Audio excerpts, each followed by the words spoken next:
Now, the Seattle Seahawks couldn't do any wrong in their preseason win over the Minnesota Vikings. I mean, Drew Lock was cooking, man, and he might be the future at quarterback for Seattle. Geno Smith, we know he's in his 30s. He may not have a lot of years left in the tank. And when he decides to hang it up or retire, I think Drew Lock would probably be the most suitable option to replace him. You probably could make the argument that maybe if he was to start at quarterback, there wouldn't be that huge of a drop-off. Now, of course, we got to see what he does in the regular season game because preseason is way different when it comes to game speed compared to the real NFL regular season, which is where the real action is. But Drew Lock was 17 of 24. He threw 2 touchdowns. He did have an interception, but outside of that, he looked really impressive in this game. But the quarterback who was the most impressive to me, despite Drew Lock having an incredible performance, was Holton Ahlers. And when he came into the game, I was like, bruh, is this Tim Tebow's cousin? And he was running quarterback draws. He was running guys over. He threw a touchdown pass, even though you probably could make the argument that pass interference should have been called on that. When it came to the wide receiver, I think he pushed off a little bit to create some separation, but it still was an incredible play. May not have been the best throw from him, but it was just fun watching Holton Ahlers out there just running guys over. And I just got Tim Tebow vibes from him. And maybe Seattle's going to have some special packages for him. Maybe some short yardage packages that you can utilize him on. Maybe you could utilize his size and athleticism in the red zone. But I think Holton Ahlers is somebody to keep an eye on. Now, he may not make the roster. Maybe he ends up being a practice squad guy. But I like what I saw out of him. But Zach Charbel, ooh, this dude is a tank. When I watched him at UCLA, every time he toted that rock, he had some pass stumping and he was running somebody over. And he ran Lewis Cine over not once, but twice. And every time he ran Lewis Cine over, I thought that Lewis Cine was going to get taken out of the game and sent to the tent for concussion protocol, man, because he was doing Lewis Cine really dirty. I'm talking about putting those shoulder pads down and running through Lewis Cine. And Lewis Cine isn't just your typical run-of-the-mill safety. Like, he was a big thumper when he was coming out of Georgia. So running over Lewis Cine has to give you a lot of rounds of applause, okay?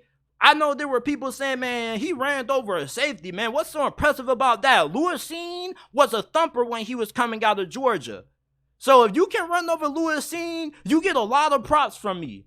And he also looked pretty good in the passing game. Although he didn't do anything crazy, he demonstrated that he has really soft hands. And my comp for Zach Charbel when he was coming out of this year's draft was James Conner. I think he has a pretty similar build to James Conner. They have a similar playing style. And they also have really good hands coming out of the backfield. So Zach Charbel really impressed me. His size, his physicality. I was hoping for him to get a little bit more action. He only had 4 carries for 14 yards. So hopefully we could get a good opportunity in the next preseason game to see him at least get 8 to 9 carries. Because this dude is a tank. JSN, he looked very sharp. We didn't see him in this game for that long, but the brief time that he was in, he definitely made his presence felt. 3 catches. He was targeted 4 times. He caught those 3 passes and they resulted in 25 receiving yards. He also had a big 15-yard reception as well. He's a smooth route runner. He may not be the most athletically gifted wide receiver, but he's really good at running routes. He's been doing all of the Seattle Seahawks cornerbacks dirty in training camp, including Kobe Bryant, who we're about to touch on in a little bit. JSN, I think he's going to be as good as advertised. And he reminds me a lot of Keenan Allen, but a little bit more explosive. Now, he may not have incredible straight line speed. He's not going to be a wide receiver that he gets into the open field and he's going to burn you. He's not a burner. But this is somebody that has high football IQ. He knows how to get open. He understands, what defensive backs are trying to do, leverage, and where to be in the proper spot when the quarterback's looking to throw the football. So he has high football IQ, really good hands. He's an incredible route runner. He may not be the most athletically gifted wide receiver, but he's a really doggone good receiver. Minus the athleticism, everything that you want out of a wide receiver, JSN has. And he reminds me a lot of Keenan Allen. Keenan Allen wasn't the most athletically gifted wide receiver when he was coming out of college neither, and he still has carved out a pretty good career being one of the best slot receivers in the NFL. And I kind of think JSN could be a little bit better. He's a slightly better athlete than what Keenan Allen is, and I think he's a little bit better after the catch than what Keenan is also. So I think that JSN could have a higher ceiling than what Keenan Allen had when he was coming out. And the thing with Keenan Allen is that he struggled to stay on the field with injuries early in his career. JSN, I think he's going to be a more healthier player over the course of his career. I think he's going to take better care of his body. And I think that when you look at DK Metcalf and Tyler Lockett lining up on the outside of him, that's going to create opportunities for him.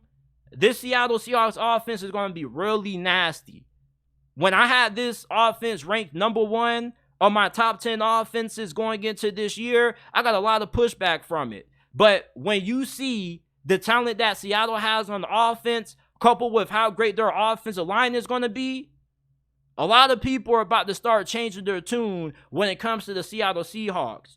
Now, this defense, their depth when it comes to their front 7 is absolutely ridiculous. And I've been telling you guys, this is why I think Seattle is a better team than the 49ers.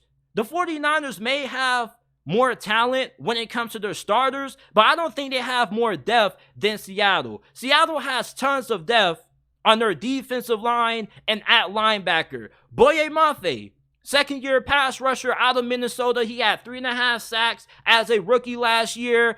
He was everywhere in this game. He was damn near in the backfield every single play. He had 3 tackles. He was getting constant pressure in the backfield. I mean, he was a handful for the Minnesota Vikings offensive line. Whoever they have blocking Boye Mafe, I think they need to go ahead and find a better replacement. Either that offensive tackle was god-awful, or Boye Mafe is just a hound. I'm going to go with Boye Mafe was just a hound, and he was too much for that opposing offensive lineman to handle.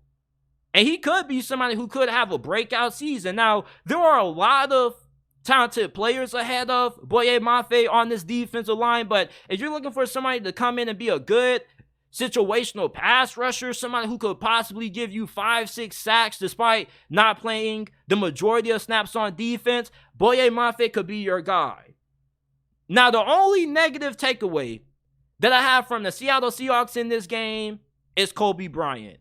Kobe Bryant is not an outside corner. I don't know why Seattle continues to try him as an outside corner, but every time I see him lining up on the outside at cornerback, he gets cooked every single time. I remember in the preseason last year, he was getting destroyed by George Pickens. George Pickens caught a touchdown on him.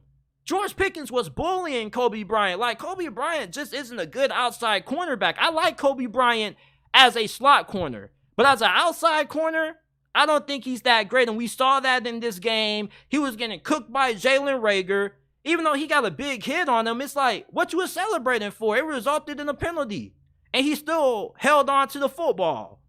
So I don't think Kobe Bryant is an outside cornerback. At least not a very good one. And when I saw him going up against JSN in one-on-ones, he got destroyed. JSN made Kobe Bryant grab grass.